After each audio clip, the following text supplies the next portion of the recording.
the most densely populated place ever to exist, covering an area of just 2.6 hectares or 4 football fields, saw dozens of individual buildings merge into one continuous organism.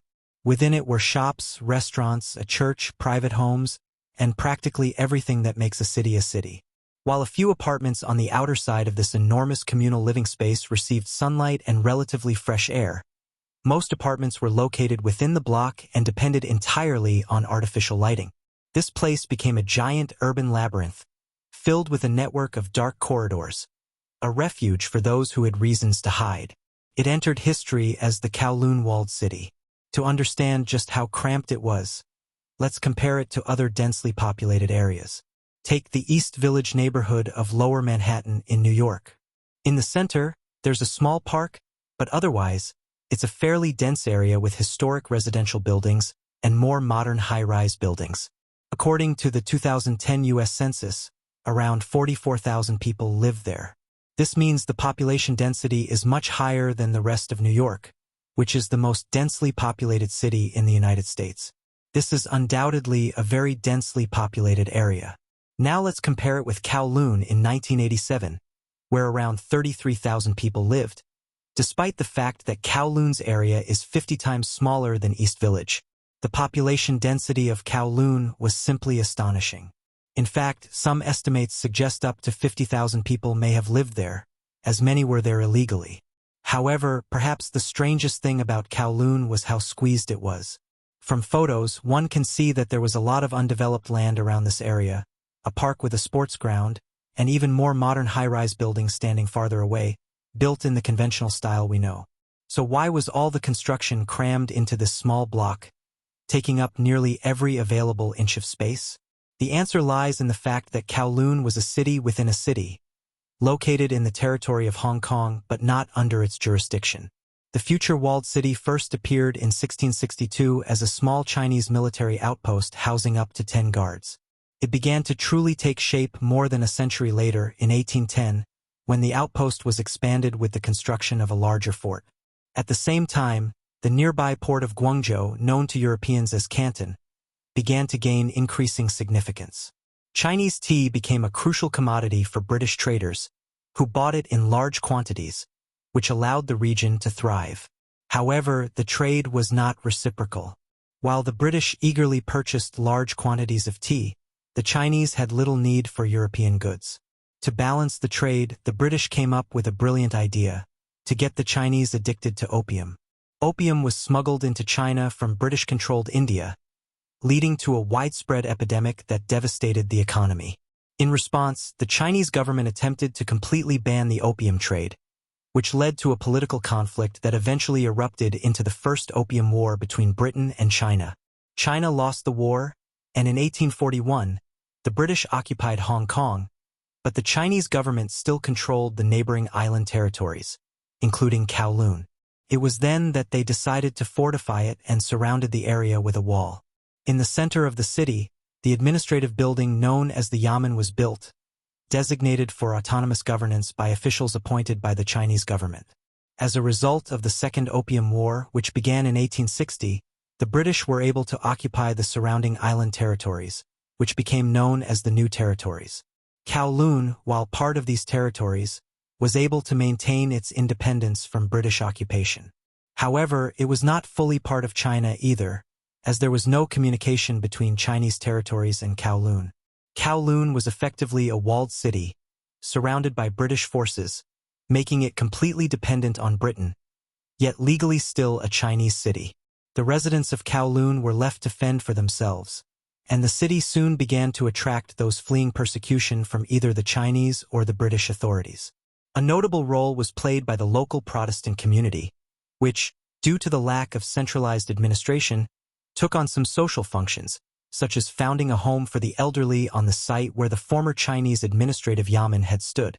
Despite the lack of typical urban administration, Kowloon existed relatively peacefully until the Japanese-Russian conflict.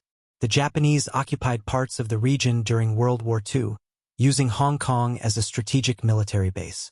They expanded the nearby Kai Tak Airport, which required building materials, so they decided to demolish the walls of Kowloon, which were located right next to the airport. After the war, Hong Kong returned under British control, while the People's Republic of China was founded in 1949 and reminded Britain of its claim to Kowloon. However, in practice, neither the Chinese nor the British controlled the territory.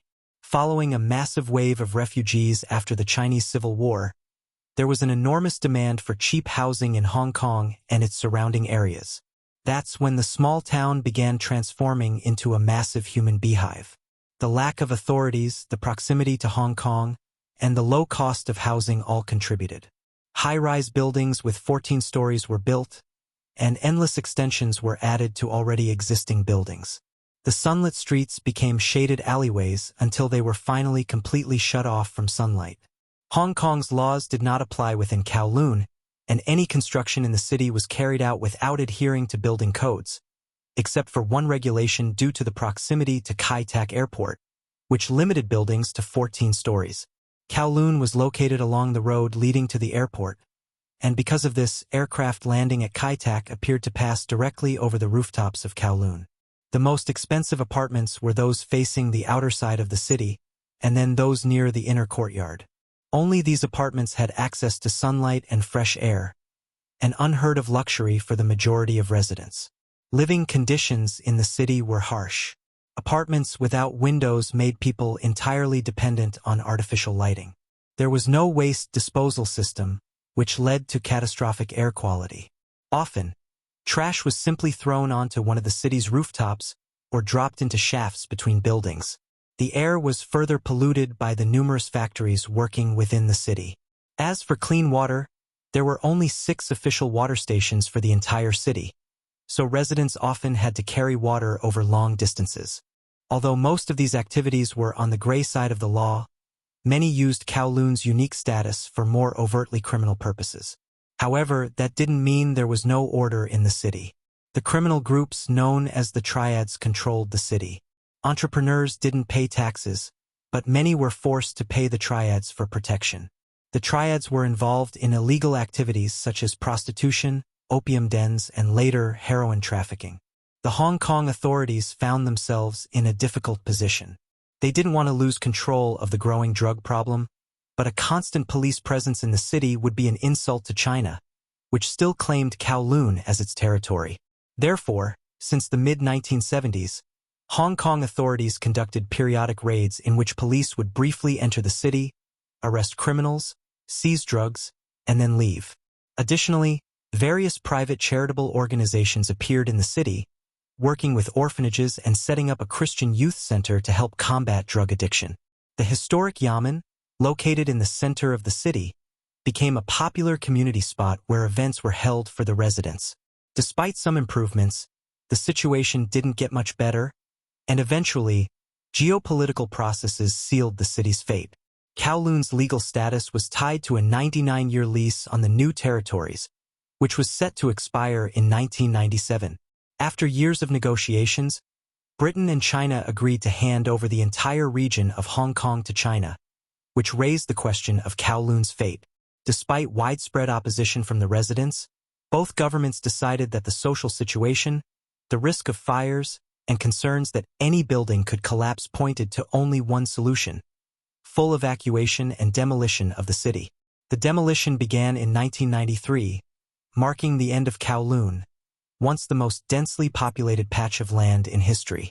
The legacy of the city has sparked mixed feelings about its history and fate. For some, Kowloon was nothing more than a breeding ground for crime, drug addiction, and unsanitary conditions. For others, it represented the realization of a dream where residents of a small town managed to establish self-governance, living at the crossroads of 2 powerful empires, without belonging to either. In truth, both views are simultaneously true and false. It wasn't complete chaos, and its residents weren't entirely cut off from the rest of the world. Many goods and services available to people elsewhere in the world were accessible to Kowloon's residents.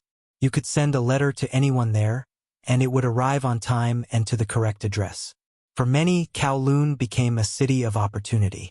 People came with nothing and achieved more than they could have in mainland China or British Hong Kong.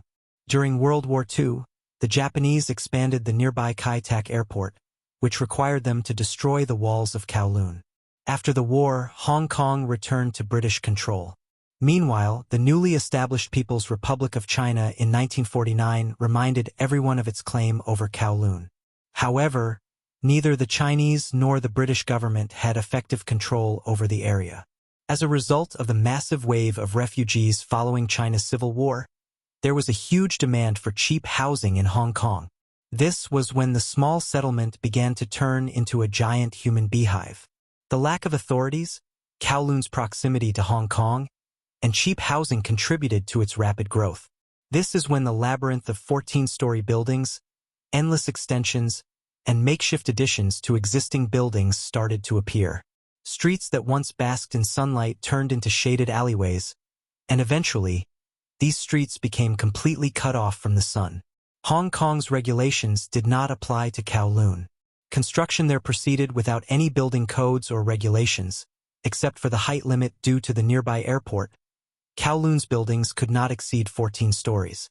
Kowloon was located directly along the road leading to Kai Tak Airport, so planes landing there flew low over the rooftops of Kowloon.